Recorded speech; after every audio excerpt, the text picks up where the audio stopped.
போற்றுவோர் போற்றட்டும், தூற்றுவோர் தூற்றட்டும் என்ற கதை தான் நடிகர் ரஜினிகாந்தோட கடந்த சில வருட சினிமா பயணமாக இருக்குன்னு சொல்லிட்டு பல பேர் சொல்கிறாங்க. அதாவது தலைவரை திரையில் பார்த்தா மட்டும் போதும் என்ற ஒரு கூட்டமும், வயசாகிடுச்சு ரெஸ்ட் எடுக்க வேண்டி தானே சொல்கிற அளவுக்கு இன்னொரு கூட்டமும் பேசிட்டு வராங்க.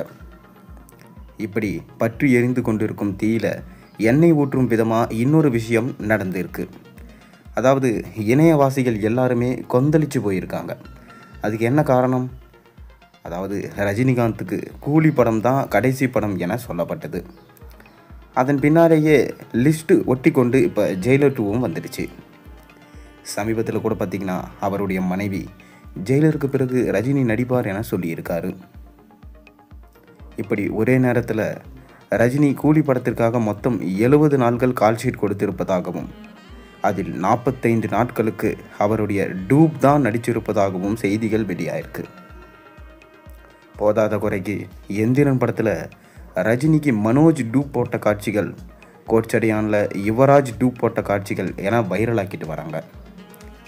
இதில் எந்த அளவுக்கு உண்மை நிலவரம் இருக்குது என்று தெரியல. ரஜினியால் முடியாத போதும் அவருடைய குடும்பத்தினர் தான் அவரை வற்புறுத்தி நடிக்க வைக்கிறாங்க என ஒரு சில வருடங்களாகவே குற்றம் சாட்டப்பட்டு வருது. 30 நாட்களுக்கும் குறைவாக நடிக்கவும் ஒரு நடிகருக்கு எதற்காக 200 கோடி சம்பளம் என்றெல்லாம் இப்போ கேள்வி எழுப்பிட்டு வராங்க. கூலி படத்தில் ரஜினிக்கு டூப் போட்டு நடிக்க வைக்கிறாங்க என்ற செய்திக்கு இனி கூலி படக்குழு தான் விளக்கம் அளிக்க வேண்டும் என சொல்லப்படுது. கூலி படம் பிரம்மாண்டமாக ஆகஸ்ட் 14 ரிலீஸ் ஆக இருக்கு. மேலும் இந்த கூலி படத்தில் நம்ம சூப்பர் ஸ்டாரோடு சேர்ந்து ஷவுபின் ஷாக்கர், உபேந்திரா, நாகார்ஜுனா, ஸ்ருதிஹாசன், சத்யராஜ், அமீர்கான் போன்ற மிக முக்கியமான நடிகர்கள் எல்லாருமே நடிச்சிருக்காங்க.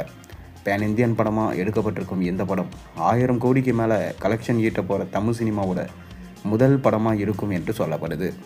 ஆனால் இந்த மாதிரி விமர்சனங்கள் எல்லாம் சூப்பர் ஸ்டார் ரஜினிகாந்த் நிறைய வாட்டி சந்திச்சிருக்காரு. இவ்வளோ வயசுலேயும் அவர் நடிக்கிறார் என்றால் அது சும்மா கிடையாது.